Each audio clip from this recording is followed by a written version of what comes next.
of Memoir of a Naija Girl. My name is Helen. On today's episode, we're talking about rape culture and rape weaponization.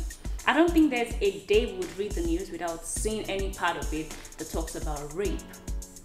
Mind you, that those ones that we read about, they're actually the recorded versions. I shall not, we also cannot silence or discredit the fact that in our culture, rape is a thing.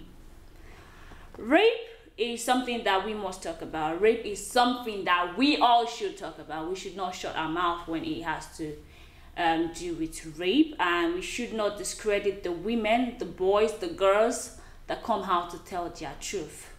For instance, we read stories about one uncle that, one lady came outside to say one uncle raped her, and then it turned out that the story was different. I know that you guys had, an agreement, but coming out to say, oh, he raped me because he did not do his part, which is the payment. Yes, that is very bad. That's not rape, that is deceit. I have a wonderful guy here, and we are going to have this discussion. You need to listen to this one.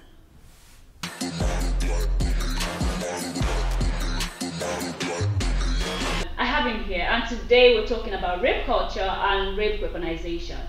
As a criminal defense attorney, what do you think we could do? What do you think could lead to false rape allegations?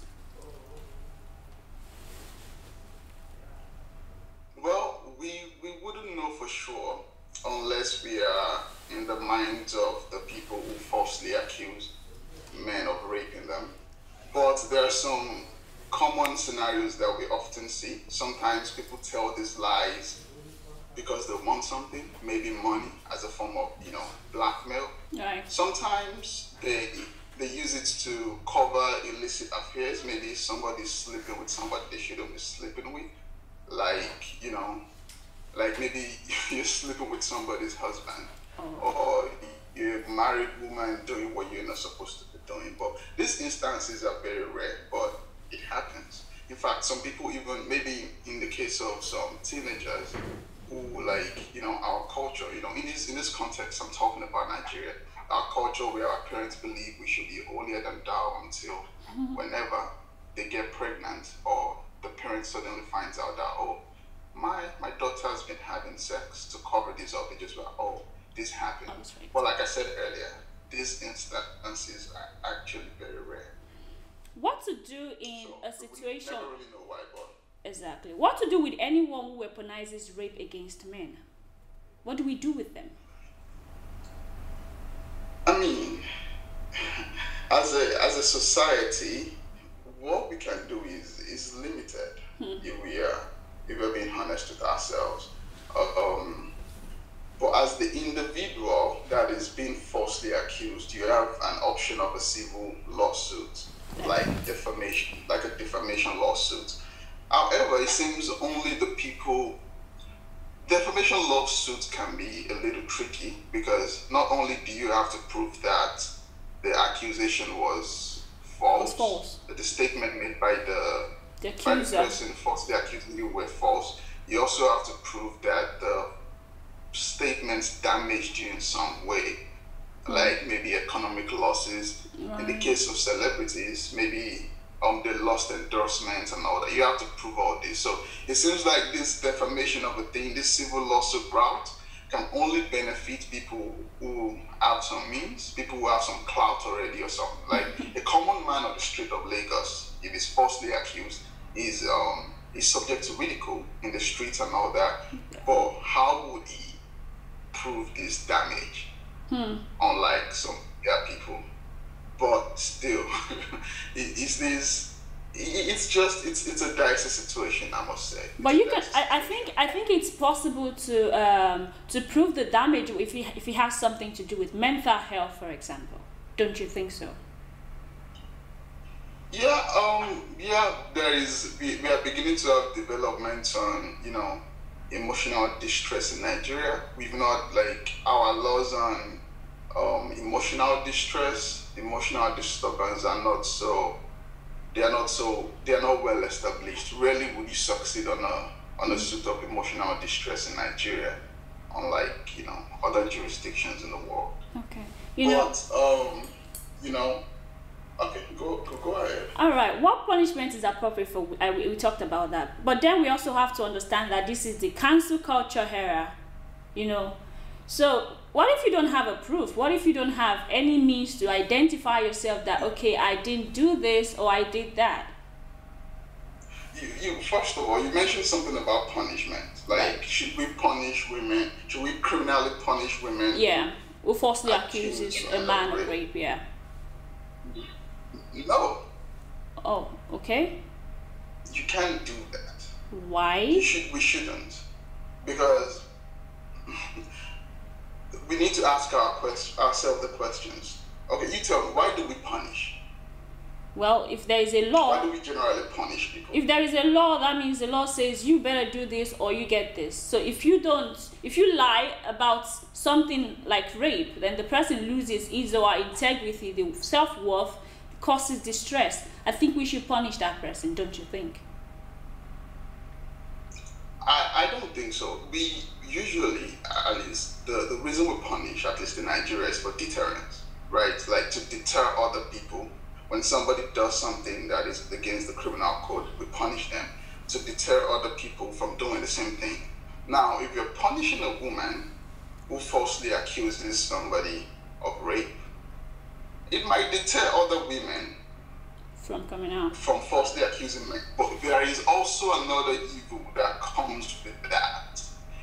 The evil is a woman who has just been raped will be like, oh, if I go out and they think I'm lying, would I be punished? So we are actually silencing, if we decide to punish women who falsely accuse men of rape, we are silencing, we're going to be silencing thousands of victims across Nigeria, which is very, very problematic.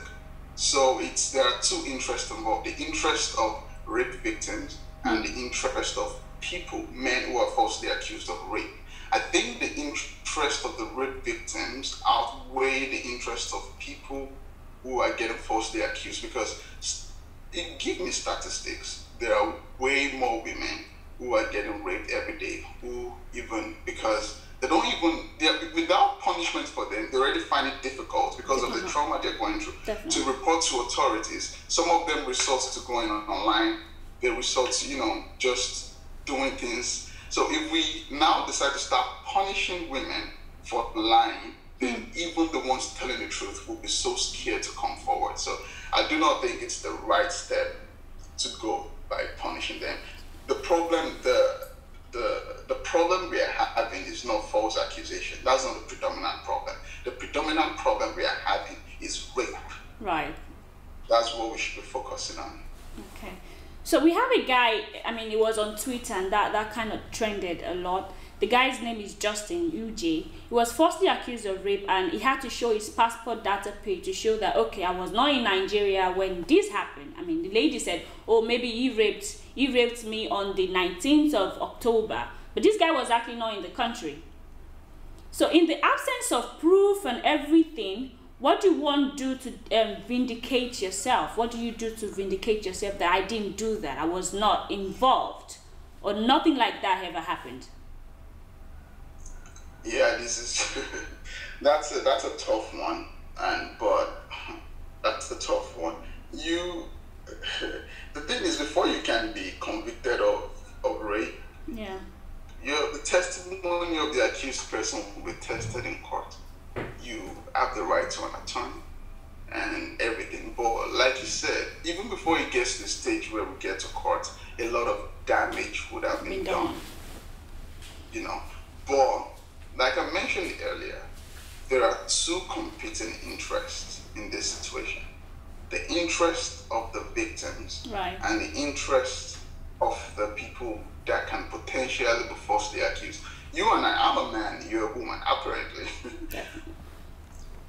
In this context, there is only one thing that might happen to you. You might get raped, I might get falsely accused. So what are the odds? The odds as a woman in Nigeria that you will get raped is way higher than the odds that I will get falsely accused. Like, it's exponentially more than that. So the focus is not really. It's really sad actually that some people would falsely accuse men. The danger I see in this is not even the danger that this brings on men. It's the danger that it brings on real victims. Right. You know. So the problem we shouldn't really be thinking about it, man. We should be thinking about the other victims. You know, other women that have, you know, genuine accusations. So it's sad in Nigeria if we get falsely accused, especially where our technology is with DNA testing, all of these. You know, we both know. I've worked with the police in Nigeria. If you go report rape in Nigeria, the first thing they're asking you is, wait till you say they do that. Like, what were you wearing? What were you doing there at 10 p.m.? Right. What were you wearing? It's already difficult for victims to come out. It's already difficult for victims to come out. So all this conversation about, oh man, you know, it's really making things more difficult. When we are able to like address the issue of women being able to come out without being further victimized, then we can start having these conversations about, oh, what do we do when women falsely accuse men of rape? Don't get me wrong. I know it's bad. If somebody falsely accuses me, I will be really sad, and I will fight tooth and nail to prove my innocence. How? Which I shouldn't be. What if you don't have any proof? Let's be sincere, Adekola. I mean, sometimes if you don't have pictures that you were out with the guys, you don't have an alibi. So what do? You dance to the tune. You show up in court. So if you're asking me what I would do if if I'm falsely accused, I'll ask you the same question. If a woman gets raped and she reports to the police and she is not believed, what should she do? Wow. So it's really a very tough, very fragile, and very important conversation that we are having now. You know, so let's take a few steps back, okay? I mean, because as much as we are focusing on false rape allegation, we cannot overlook the fact that many times rape actually happens, especially in a climate like ours, where consent is actually not regarded or respected. So tell me, what is consent in your own terms? What is consent? What does it mean in your terms? In my terms or in legal terms? In the legal terms. I mean, in Nigeria, consent is when a woman decides to have sexual relations with a man by her own free will, out of her own free will, without any form of coercion, any form of intimidation, threat of physical injury, or threat of death. That's really what consent is, and it's a really broad topic, you know. Yeah. So. Yeah. Go ahead. No, you go ahead. You go ahead. You go ahead. It's a really tricky situation because there are so many dynamics to consent. You begin to talk about intoxication. You begin to talk about drugs. Drugs might be involved. You begin to talk about false pretense. You know. You begin to talk about.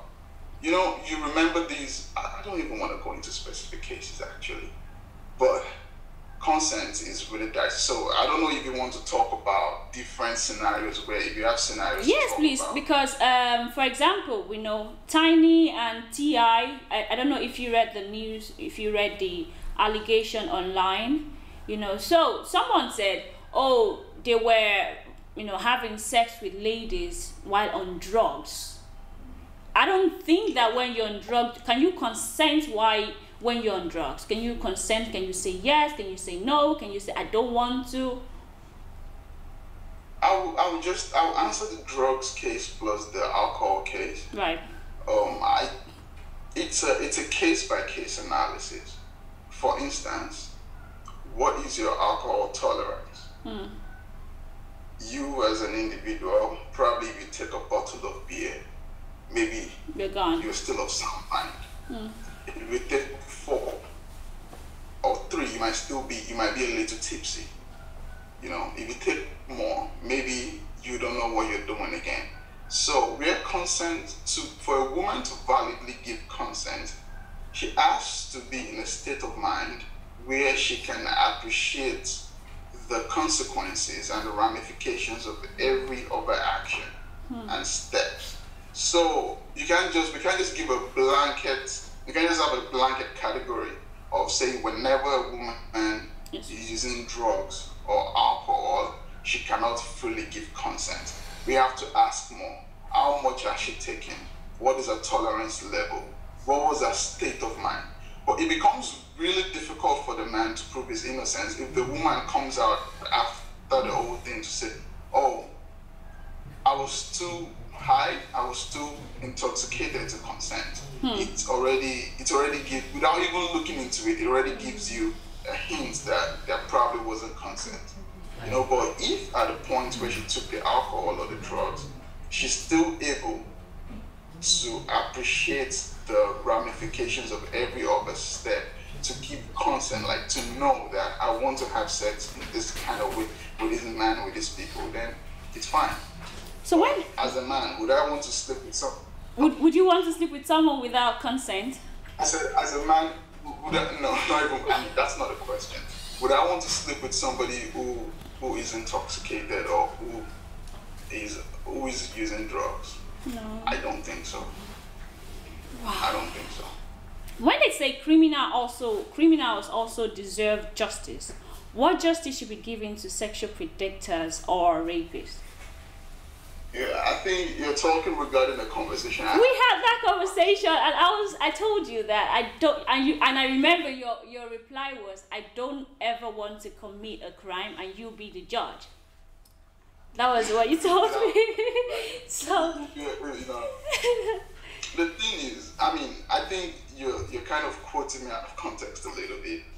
Everyone deserves justice. So the point I'm saying, I specifically said everyone accused of rape deserves justice, no matter how it looks, how bad it looks.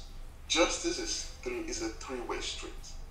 Justice for the victim, justice for the accused, and justice for the society. So, we have fundamental rights in Nigeria. Our constitution, it ensures that we are deemed innocent until proven otherwise. definitely. So no matter how bad it looks, I believe no one deserves to go through a media trial by virtue of the fact that you've just been accused by some, because at that point, we do not know. Because I remember, I would even mention a specific case. It was the conversation we had about the Fato Yibo case, the Koza Pastor case, and Busola Dakolo, yeah.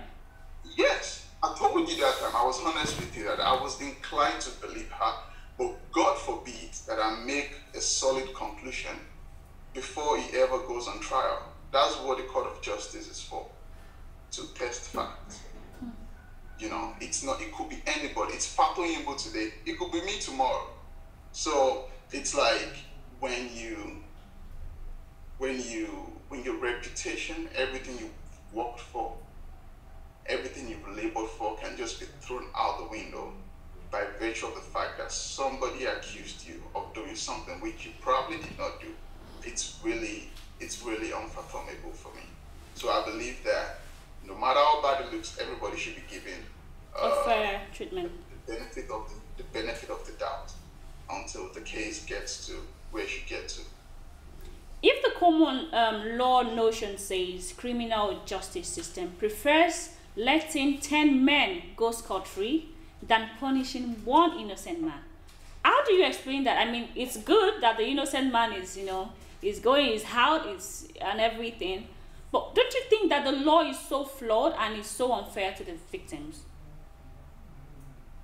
See, I mean, that might look like the law is so unfair to the victim, but the problem we have as a society is that we try to criminalize our way, we try to legislate our way, we try to prosecute our ways out of every problem.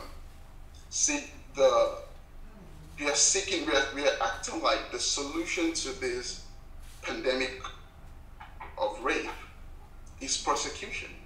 It is not. The solution is that we need to raise men who would not rape women, period. But what about the ones that weren't raised to not rape women? We have a lot of them. We have millions of them. We need to punish them, but before we punish them, we need to prove their guilt. You know, the criminal justice system is very, very flawed. It is not perfect. From time immemorial, we have seen innocent men get convicted. We have seen guilty men set free because of mere technicality. Right. Because of, So the criminal justice system is just set as just an option. It's just one of the options we have to curb crime. You know, it's not the end to all the solution. The criminal justice system is flawed. All jurists actually agree to this. The solution starts from the home. A lot of things, I didn't know a lot of things as a young man growing up in Nigeria. There were conversations I never had with my parents about sex and whatnot. You know, there was like, it's really sad. I'm talking as just any other citizen now. If you listen to the conversations that young men have, you will realize that we have a long way to go. All these media, everybody's saying this on Twitter, on Instagram, it's all a lie. They don't believe what they're saying. Yeah. I don't know if you get what I mean. When you listen to young men of our age discuss consent, when it is just men, you'll be surprised at the things you hear. So you will now realize that we need to go back to the drawing board, to the table. Where did we get it wrong? Where we got it wrong was our primary institutions, the home, patriarchy, religion. You know, so it all starts from there. It all starts from there. There is also the problem of women not having sexual liberty. Women are not expressive. We were raised around the culture that makes it, you know, women need to be chased. Women are a prize to be won. Men need to chase. You need to be persistent. I grew up believing that if I'm not even talking about sex now. Like, if you're talking to a girl, like, hey girl, do you want to go out with me? If she says no, I was raised around the culture that a man persists, a man chases. You ask her over and over. It took me, I was already over 20 before I realized that this was a problem. Like, when a woman, we've not even gotten to the level of sex. We're talking about just normal relations. When you like ask a woman out, like, yo, do you want to go out with me? When she says no, leave her alone. And women were also raised, in our culture, women were also raised to believe that even if you like a dude, you have to do small shakara. Yeah. You can't just go ahead and say, oh, this boy wants to go and date me. I'm just going to say no and, you know, do all that. So all these things actually also translate into the bedroom. So we have ladies saying openly, you know this too. You have ladies saying that, texting guys after having encounters with guys, like, oh dude, you wanted to have sex with me. I would have had sex with you if you had persisted. Yeah, that's a very common thing. Like, oh, I wish you would have asked twice. So it's not, you know, this is not being a rape apologist or anything. I'm just painting all the pictures where the problem is. So that kind of dude, he encounters 3 women that say that, oh, you should have persisted. I would have, you know, had sex with you. And he meets another lady who softly says no, or even just implies a no, and it's just like, oh, I just have to persist. And that lady, you don't even have to use physical force to actually do this. It's just when she shows any form of resistance, verbally, you know, by conduct, you just have to stop. You probably think that's all. You better watch out for the next episode.